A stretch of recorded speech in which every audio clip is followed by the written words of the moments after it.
During well test flaring operations, there are many heightened levels of risks to consider. Today we are going to look at adverse noise, adverse heat, and flare glare. During well test flaring operations, only essential personnel should be subject to these heightened levels of risk. For those who will be subject to these issues, we have compiled this short video to show how to best reduce these risks to as low as reasonably practicable. Let's first look at flare glare. It's easy to be drawn to the flame, like a moth is to the light. However, what you must consider is that the UV light produced by the flame does not have the added protection of the ozone layer as natural sunlight does.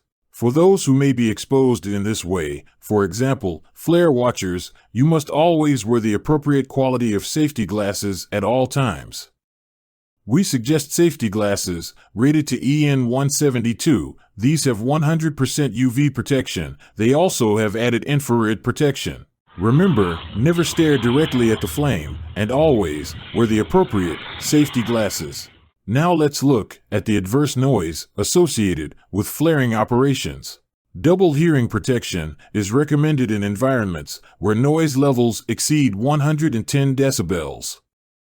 According to the Occupational Safety and Health Administration, any noise level above 85 decibels can cause permanent hearing loss over time.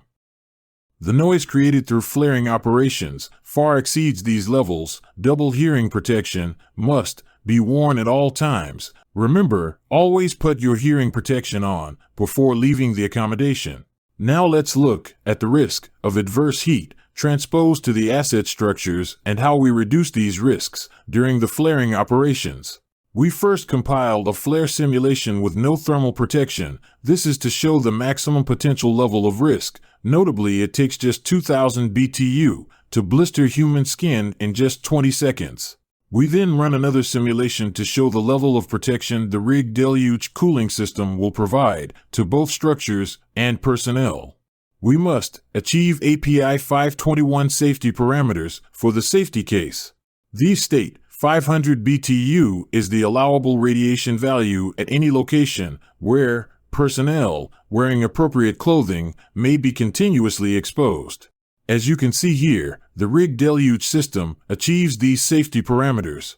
During the flaring operations, the RigDeluge operator will monitor the asset with a thermal imaging camera to ensure all safety parameters are achieved.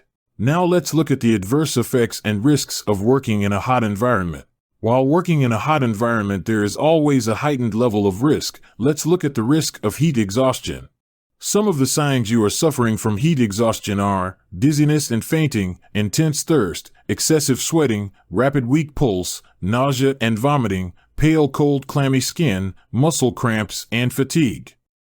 If you feel yourself suffering from any of these symptoms, move to a cooler place, drink water, take a cold shower, or use a cold compress as required and available. Also at this time, call for assistance. Now let's look at the more serious conditions associated with heat stroke. Headache, confusion, elevated body temperature, no sweating, rapid strong pulse, nausea, vomiting, red-hot skin, may lose consciousness. If you find anyone suffering from any of these symptoms or are unconscious, immediately call for assistance and take immediate action to cool the person. Let's look at some of the actions you can take to help a person suffering from heat stroke until help arrives.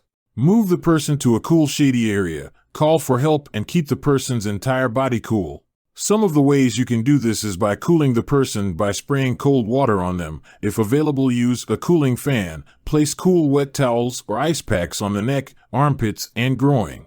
Remove excess clothing. Give water to drink if the person is fully conscious. Elevate feet. These are some of the ways noted to provide assistance. Always remember and call for medical assistance as a priority. A good way to prevent and check the early onset of heat exhaustion is to check the color of your urine. If you find yourself slightly dehydrated, drink plenty of water and find a cool place to rest. However, if you are severely dehydrated, immediately seek medical assistance. We hope you enjoyed this safety awareness video and now have a better understanding of the heightened levels of risk during well-test flaring operations in relation to adverse heat, adverse noise, and flare glare. For more information, contact your asset safety rep.